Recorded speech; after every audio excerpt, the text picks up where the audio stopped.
Guys, मेरा नाम है पीयूष बत्रा। आपको ऑटोटेक वर्क्स में स्वागत करता हूं। आज के इस वीडियो में मैं आपको फोर स्ट्रोक के प्रिंसिपल को एक्सप्लेन करूंगा, ब्रीफली एक्सप्लेन करूंगा। तो चलिए जल्दी से स्टार्ट करते हैं।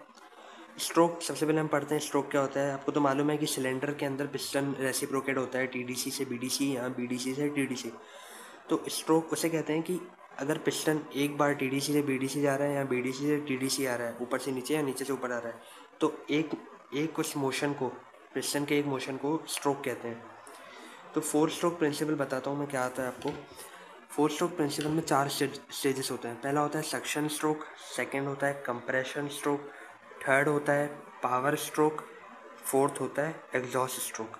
सबसे पहले हम पढ़ते हैं सक्शन स्ट्रोक के बारे में। सक्शन स्ट्रोक में क्या होता है, जो फ्यूल और एयर का मिक्सचर है। सक्शन का मतलब ये खींचना अपनी तरफ। फ्यूल और एयर का मिक्सचर इनलेट वाल्व से अंदर आता है। सिलेंडर के अंदर इनलेट वाल्व खुलता है और फ्यूल और एयर का मिक्सचर इसमें भर जाता है, और जो पिस्टन होता है वो बीडीसी पे रहता है।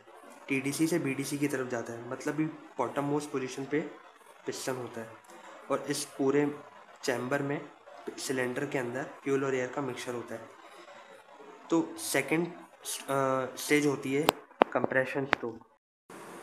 कंप्रेशन स्ट्रोक में पिस्टन बीडीसी से टीडीसी की तरफ रेसिप्रोकेट होता है या स्लाइड होकर ऊपर जाता है। इस टाइम पे दोनों वॉल्स बंद रहते हैं और जो चैम्बर रहता है ये पूरा, इसमें फ्यूल और एयर का मिक्सचर भर जाता है। जब पिस्टन बीडीसी से टीडीसी की तरफ आ जाएगा तो ये जितना भी फ्यूल और एयर का मिक्सचर है वो इतने हिस्से में आ जाएगा।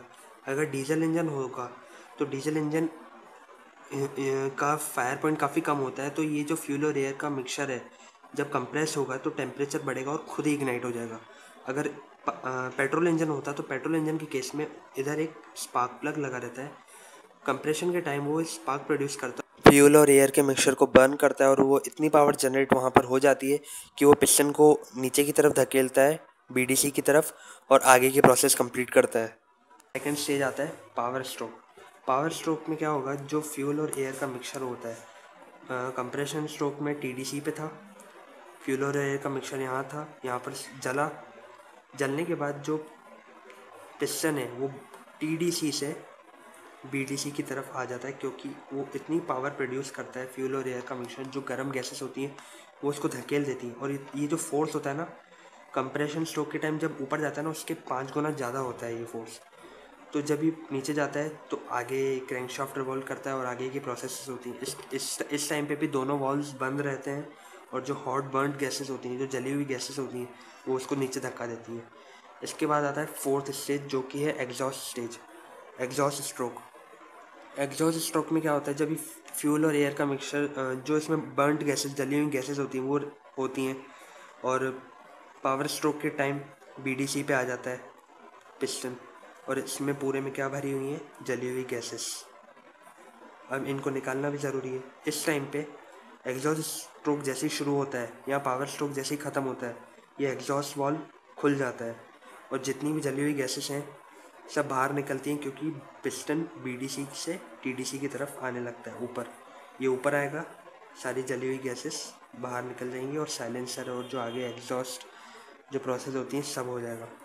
यही है फोर स्ट्रोक प्रिंसिपल। ये जो आप साइकिल देख रहे हैं ये कंटिन्यूसली होती रहती है। पहले सक्शन, फिर कंप्रेशन, फिर पावर, फिर एग्जॉस्ट से सारी गैसेस निकलने के बाद फिर इनलेट वाल्व खुलता है और सक्शन से सारी गैसेस अंदर आती हैं। फिर ये कंटिन्यूसली प्रोसेस चलती ही रहती है इंजन के केस में।